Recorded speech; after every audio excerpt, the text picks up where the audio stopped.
Hi, this is Lew, and today I'm going to talk about role-playing game books that I'm going to be publishing, one way or another. I don't know how at this point. These are article reprints plus new material. You may know that in the late 70s and early 80s, I had a lot of articles about RPGs published in the major game magazines of the time.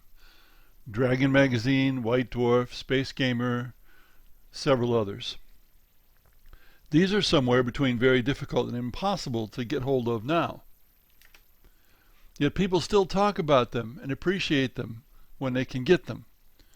For example, the Necromancer NPC class, which is a monster in effect. The Moria and Barroom Brawl adventures. Ready for anything in many other Dragon articles.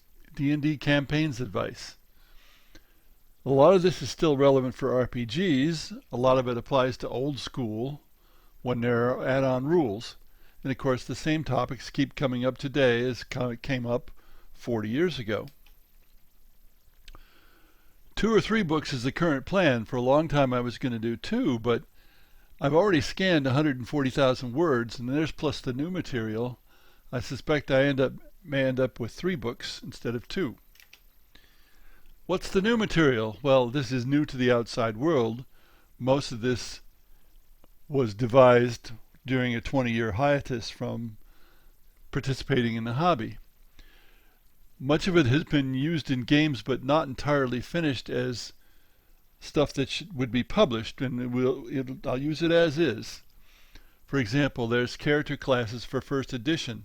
The Conjurer, Pyromancer, Minstrel, my version of the Bard, Eldar, which is a High Elf warrior, Staffmaster, Geomancer, and the Howling Chaot magic user modification. Another new one is D&D Army for first edition. That's a set of scalable rules for D&D battles. In other words, you can use it for a skirmish where a piece represents very few men, or you can use it for a huge battle where a piece might represent 5,000 men or 5,000 creatures.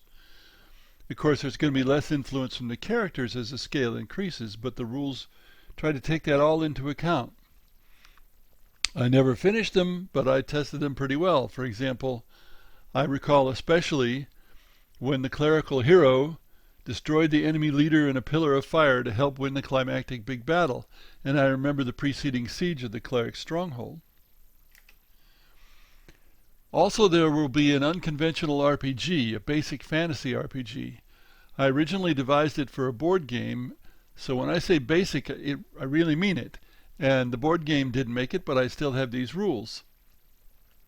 And when I say didn't make it, I didn't proceed with it. It never got near the point of submission because it really didn't work well enough without a GM. Of course, a basic game like this, it won't be a lot of add-ons later. The closest might be an adaptation for science fiction, just as with most board games. Another new one, which may or may not make it because it's not as well developed as the others, it hasn't been used, was Aether Ships, which was an attempt to make Spelljammer-style adventure more self-consistent and make more sense. But as I say, it's entirely untested and incomplete, so it could be dropped. Now you might wonder, how can I do all these reprints? Well, I retained all but the first world serial rights to my published material. In fact, I quit writing for the magazines when they insisted they must buy all rights. And of course I was about to embark on this 20-year hiatus anyway. Ultimately, there will also be a book from my Worlds of Design column on Ian World, as well as the books that I've just been describing. I hope this sounds interesting. At this point, as I say, I have no idea how it will be distributed. Thanks for listening.